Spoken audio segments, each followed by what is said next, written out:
de nuevo un poco los Sí, sí, antecedentes o cómo sí, es. sí, sí, sí, los antecedentes y el contexto histórico de aquel entonces, ¿no? Mediados del siglo De XX. los, exacto, bueno, mira, respecto a tu pregunta sobre las intervención de Estados Unidos en Guatemala en los años 50, los antecedentes son la Revolución del 44, que fue promovida por civiles y por gente comprometida con un cambio democrático en el año 44, que derrocó, tuvo 14 años en el gobierno. El contexto internacional era favorable porque estaba terminando la Segunda Guerra Mundial. Estados Unidos era gobernado por Franklin Roosevelt y los cambios hacia la democracia eran favorecidos por el imperio en aquella época. Así es que esto también fue algo que contribuyó a ese derrocamiento del dictador Ubico. Elecciones, hubo elecciones, el presidente electo fue Juan José Arevalo, padre del actual presidente de la República, Bernardo Arevalo. Hizo cambios notables en materia de seguridad social, se introdujo la seguridad social que no existía, se promulgó el Código de Trabajo que tampoco existía, los trabajadores no tenían absolutamente ningún derecho ni ninguna protección legal antes de la llegada del gobierno revolucionario de Arevalo. Eh, las dictaduras militares no respetaban derecho laboral alguno, de modo que esto es fue una gran conquista en aquella época, ¿no? Una gran seguridad social y derecho del trabajo. Em, Luego Arbenz, que sucedió a Arevalo en elecciones democráticas en el año 50, pero él asumió el poder en el 51 para 6 años de gobierno. Así lo preveía la Constitución de 1945. Se dispuso a hacer una reforma agraria que afectó los intereses, se hizo la reforma agraria que afectó intereses de terratenientes nacionales, pero también de los norteamericanos en el país, que en aquel entonces tenían presencia con la compañía llamada United Fruit Company, que era una compañía de producción y exportación de bananos. Ahora ya abandonó el país, siguen comprando banano a productores nacionales que se quedaron con las tierras de la UFCO, que las vendió a estos productores nacionales. No es uno, sino son numerosos productores, tanto en la costa del Pacífico como en la costa del Atlántico, pero ya solo la Standard Fruit, que son las compañías que la sucedieron a la UFCO, y la Chiquita Banana, solo compran y comercializan el producto en Estados Unidos y en otras partes del mundo. Pero en aquella época la UFCO era propiedad, entre otros, ya te lo mencioné en palabras anteriores, entre otros los accionistas principales de la UFCO ya con el gobierno de Eisenhower, un gobierno revolucionario, republicano, perdón, gobierno republicano. eh, eh, Eisenhower nombró a Allen Dulles jefe de la CIA y a su hermano John Foster Dulles secretario de Estado. Entonces ellos dos eran a la vez accionistas, o sea, propietarios de alguna manera, o al menos asistían a las juntas de propietarios o de el consejo de dirección o como se le llame, ¿no? A la UFCO, esta gran empresa transnacional productora y exportadora de banano en aquel entonces, ahora solo lo comercializan, como ya dije, de modo tal que se vieron afectados los intereses de la UFCO, de la compañía frutera, y esto motivó principalmente que se organizara una banda de mercenarios para atacar al país, algo parecido a lo que ocurrió en Bahía de Cochinos en Cuba en 1971. Era una banda de todavía maltrecha, mal entrenada, sin equipamiento militar, no hubiesen podido derrotar al ejército nacional, pero ocurrió que el ejército nacional fue sobornado por el embajador de Estados Unidos, un tal John Peurifoy, eh, que hizo correr dinero, ¿verdad? Sencillamente eso fue lo que ocurrió y los oficiales del ejército, en lugar de combatir la supuesta liberación, que así le llamaron, del comunismo, porque por supuesto construyeron una narrativa para justificar el golpe de Estado y la intervención militar, y la narrativa decía que el gobierno del presidente Arbenz era un gobierno comunista, por haber iniciado una reforma agraria que ya se había hecho en múltiples países en varios países de América Latina, entre ellos México, desde la revolución del año 17, Bolivia misma hizo una revolución en esos años, una reforma agraria, quiero decir, en esos años. Y bueno, era algo que lo había hecho incluso Douglas MacArthur, hizo reforma agraria en Corea, Corea del Sur, en Japón. La promovió, bueno, estaban prácticamente gobernados por Estados Unidos después del fin de la guerra, recordemos, tanto Corea como el Japón. eh, y en otros países, ¿no? En Filipinas, no sé cómo sería la cosa, pero los americanos no se oponían a la reforma agraria en aquellos años. Así es que esos son los antecedentes de la intervención militar. El resultado fue el derrocamiento del presidente Arbenz y después de esto, em, después del derrocamiento de Arbenz, siguieron años de dictaduras militares, de gobiernos militares que tuvieron que enfrentar la sublevación de, de militares, incluso militares que estaban descontentos con lo que había ocurrido. Los primeros jefes de la guerrilla en Guatemala en los años 60 fueron militares.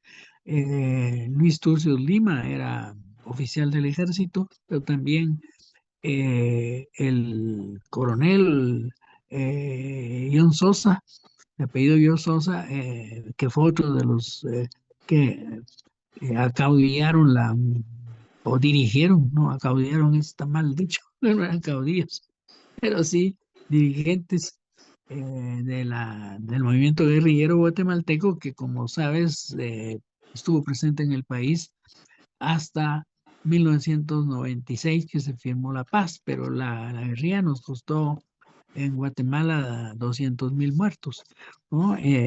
Clinton, cuando vino a Guatemala en los años 90, presidente demócrata, consciente de lo que habían hecho después de la firma de la paz, pidió disculpas públicas, vino a Guatemala y pidió disculpas por la intervención militar de los años 50. Bueno, eso es a grandes rasgos lo que te puedo comentar. Ujú. Luis, ¿qué recuerdos queda en tu país sobre estos hechos? Me refiero a, bueno, a una dictadura que fue muy larga, como vos lo dijiste, eh, pero me refiero a los espacios públicos, estatuas, algún día que conmemora. ¿Hay alguna forma en que los guatemaltecos recuerden la intervención? Bueno, los restos de Arbenz fueron repatriados con grandes honores, incluso por parte del ejército. Él murió en México, todavía relativamente joven. Así es que en los años, ya después de la firma de la paz, en los años 90, la paz se firmó con la guerrilla, la URNG, Unidad Revolucionaria Nacional Guatemalteca, que era el grupo guerrillero que acaudilló el combate o dirigió el combate contra el ejército y las dictaduras militares, ¿no? Si es que esto, bueno, se inscribe también en los conflictos centroamericanos de los años 80, en la época de Reagan. Como recordarás, tanto en el caso de Nicaragua como de El Salvador y Guatemala, que hubo conflicto armado, el caso de El Salvador y Guatemala son parecidos porque era un movimiento nacional contra dictaduras militares, mientras que en el caso de Nicaragua fue un movimiento que, si bien resultó de un movimiento político rebelde contra la dictadura de Somoza, los sandinistas que triunfaron en los años 70, el año 79 para ser precisos, en los años 80, eh, el movimiento de los contras o la, digamos, rebelión, sedición más bien de los contras, fue organizada por Estados Unidos. O sea que en Nicaragua había un movimiento rebelde contra el gobierno sandinista que era presidido por el mismo señor Ortega, que ahora se ha convertido en un dictador de Nicaragua, pero en aquel entonces era revolucionario, ahora ya no lo es. Y fue Reagan el que organizó este movimiento de los contras desde Honduras para atacar y derrocar al presidente eh, Ortega y a los sandinistas, sobre todo el movimiento revolucionario que había llevado a estos rebeldes al poder y derrocó a Somoza en los años 70, como ya dije, el 79, para Ujú. ser precisos. Así es que habiendo esa situación de conflicto armado, tanto en Nicaragua como en El Salvador, y en Guatemala y El Salvador, por motivos opuestos a los de Nicaragua, que era un movimiento organizado, como ya dije, por Estados Unidos en contra de los sandinistas. eh, en esas circunstancias, el presidente de Guatemala, porque hubo un cambio en el año 85, eh, un jefe militar de nombre Óscar Mejía Vítores estuvo de acuerdo junto con un canciller que era bastante, eh, llamémosle, democrático, porque él propició el cambio hacia una democracia en Guatemala. Sabían perfectamente que la principal bandera de lucha de los revolucionarios, de los rebeldes, era la ausencia de democracia y estaban combatiendo contra dictaduras militares. Entonces hubo un cambio en el año 85, se convocó a una asamblea constituyente, hubo una elección popular que favoreció entonces a Vinicio Cerezo Arévalo, por cierto, se apellido, su segundo apellido es Arévalo, si mal no recuerdo. Vinicio Cerezo fue electo presidente de la República y en tal condición él propició la política de neutralidad activa, como así la llamó, para oponerse a lo que creía Reagan y el gobierno de los Estados Unidos, de nuevo intervenciones americanas, ¿no?, en la región. O sea que Reagan buscaba involucrar a Guatemala y a El Salvador y a Honduras y a Costa Rica en la lucha contra los sandinistas que apoyaran a la contra, ¿no? Para derrocar a Daniel Ortega, que paradójicamente sigue siendo presidente de Nicaragua después de todo lo que ocurrió. Así es que en esas circunstancias, Vinicio Cerezo dijo: nuestro Guatemala no va a apoyar la política de Estados Unidos hacia Centroamérica, vamos a declararnos neutrales y vamos a pedir la, la intervención de Naciones Unidas. Y eso fue lo que se hizo, lo que hicimos, ¿no?, en Centroamérica. Eh, Contra la voluntad de Estados Unidos. Reagan mandó a Schultz el día que se reunieron los presidentes centroamericanos en Esquipulas, eh, para firmar los acuerdos de Esquipulas que iniciaron los procesos de paz de los tres países, de Nicaragua, de Guatemala y de El Salvador. El tal Reagan, ¿no?, otro presidente republicano, mandó a su secretario de Estado a tratar de impedir que se firmara ese acuerdo de paz, pero no pudo hacerlo, no pudo lograrlo. De esa manera se iniciaron los tres procesos de paz: el de El Salvador, el de Nicaragua y el de Guatemala. El primero en firmar la paz, curiosamente, fue precisamente el gobierno de Nicaragua. Nicaragua firmó la paz en el año 90, lo que determinó elecciones en Nicaragua que las ganó Violeta Chamorro, ¿no? Recordarás todo esto, y Violeta Chamorro sucedió a Daniel Ortega. Daniel Ortega volvió al poder hasta las primeras décadas de este siglo, la primera Ujú. década en elecciones también. Luis, De modo tal. que tienes ahí un resultado, es primero Nicaragua, después El Salvador. En el año 92 se firmó la paz de El Salvador con la mediación de Naciones Unidas, igual que en Nicaragua, que hubo mediación de Naciones Unidas. ONU-VEN se creó para Nicaragua, en El Salvador era ONUSAL, y en Guatemala se creó MINUBA como resultado de la mediación de Naciones Unidas, que estuvo presidida, llamémosle así, por un mediador nombrado por el secretario general de Naciones Unidas, Boutros Ghali, en aquella época, y el mediador fue el francés Jean Arnaud. Así es que Guatemala logró la firma de la paz el año 96 con motivo de lo cual terminó la guerrilla, ¿Me pero escuchás, fue Luis? una... Sí. Disculpame que te corte, me estoy quedando sin tiempo. Quiero traerte a la Sí, actualidad. ¿Cómo ves la presencia de la flota norteamericana en el Caribe? bueno, mira, justamente eso era algo que había comentado en mi anterior eh, conversación contigo, y es en el sentido siguiente, es decir, yo creo que se puede hacer comparaciones con lo ocurrido en Guatemala paradójicamente en el año 54, porque si lo comparáramos con Reagan, yo te diría que Reagan, el presidente Reagan, que era republicano también, paradójicamente, este presidente que tiene ahora Estados Unidos es todavía más anacrónico y atrasado que lo que fue en su época, llamémosle así, el presidente Ronald Reagan, pues que, claro, fueron los tiempos también en los que Reagan firmó la paz, entre comillas, ¿verdad? Porque no fue paz, ahí se inició el momento de unipolaridad de los Estados Unidos cuando se derrumbó la Unión Soviética, ¿no?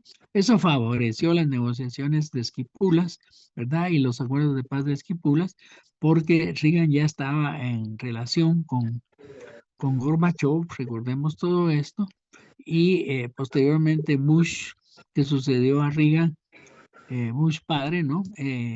Tenía también, comparado con lo que es este señor, que es verdad, un verdadero salvaje, ¿no? El señor Trump, comparado con él, y Bush era un modelo de modernidad y moderación. Presidente Bush padre, ¿no? Me refiero a él, que fue el que estuvo al final de la Guerra Fría y de la caída del muro de Berlín y todo esto que ya sabemos, la disolución y eh, de la Unión Soviética, ¿no? Entonces, en ese marco, digamos, de análisis, si comparamos lo que sucede ahora en el Caribe, yo diría, es como volver a la época de Teodoro Roosevelt, a la época del Gran Garrote. Es que uno dice, pero ¿qué pasa con Estados Unidos? Están retrocediendo. Es decir, no solo hay una decadencia del imperio, sino que hay un retroceso terrible. Cualquiera diría, bueno, es que se han quitado la careta, es lo que siempre han sido. Ah, el imperio siempre ha sido así. Ha intervenido en todo el mundo, pretende intervenir en todo el mundo para conservar una hegemonía que nunca ha tenido además, porque siempre han habido países que primero fue en la época de la Guerra Fría, la Unión Soviética, ahora de nuevo es Rusia, es China, es la India, son los BRICS. Entonces quieren a fuerza hegemonizar el mundo, y como no puede tener los triunfos que hubiera tenido tener frente a Rusia, porque Rusia ya, ya derrotó a la OTAN en Ucrania, y China es demasiado poderosa y demasiado fuerte como para que le hagan ese tipo de amenazas, entonces se pone a amenazar al presidente Maduro en Venezuela, y quiere replicar el mismo esquema que se aplicó en Guatemala, porque si tú lo ves, viene a ser lo mismo en la medida en que están preparando a una persona que va a suceder a Maduro, que sería esta señora, la que yo no me explico cómo esa gente de Noruega le ha dado Premio Nobel de la Paz cuando ella estaba abogando desde que se inició su participación en la política venezolana, estaba abogando por la intervención de Estados Unidos para derrocar a Maduro y qué sé yo, antes fue al presidente Chávez, ¿verdad? Que ya sabemos, falleció en ejercicio del poder y fue sucedido por Maduro. En todo caso, esta búsqueda de intervención militar en Venezuela responde, por supuesto, no a los intereses de una compañía bananera, porque la compañía bananera de Guatemala era muy poca cosa comparado con los intereses que se juegan en Venezuela, que son nada más y nada menos que las más altas reservas de petróleo del mundo. Eso es lo que está en juego en Venezuela, el petróleo, ¿no? Tiene nada que ver con la narrativa, es absolutamente falsa, igual que fue falsa la narrativa que pretendió justificar el golpe de Estado, porque finalmente fue un golpe de Estado contra el presidente Arbenz en Guatemala en los años 50, era la narrativa de que Arbenz era comunista y que lo derrocaban por ser comunista en el marco de la Guerra Fría, ¿verdad? Ahora la narrativa contra Venezuela no es la del comunismo, sino la del narcotráfico y que el señor Maduro está supuestamente dirigiendo eh, el mayor volumen de tráfico de drogas hacia Estados Unidos, cuando todos sabemos que si mucho pasa un 7% de la droga por Venezuela, la mayor parte, el 80% sale de Colombia, pasa por el Ecuador, si se va por el Pacífico, Estados Unidos. No pasa por el Caribe, no pasa por ahí, entre otras razones, porque por intermedio está Cuba, y Cuba no las dejaría pasar nunca. Así es que es absurdo, ¿no? Pero eso es lo que estamos presenciando. Ujú. Bien, Luis, muy completo tu informe. Te voy a invitar a abrir tu cámara un momentito para que nuestros oyentes te puedan ver. Bueno, perfecto, pero ahora no encuentro cómo abrirla porque no me aparece la camarita. No me aparece la cámara. Ah, ya la encontré. Ahí estamos. Perfectamente, Un saludo perfectamente, cordial Luis. Yo para tus te agradezco. auditores. Mm, bien, yo te agradezco estos minutos y lamentando tantos inconvenientes, pero bueno, es la internet del subdesarrollo que no nos permite a veces hacer las cosas como nosotros queremos. Así que un abrazo grande a la distancia y bueno, te estaremos molestando próximamente cuando la realidad nos ocupe. Muchas gracias. Ok, Gustavo, gracias por la oportunidad de conversar sobre estos temas importantes. Muchas gracias.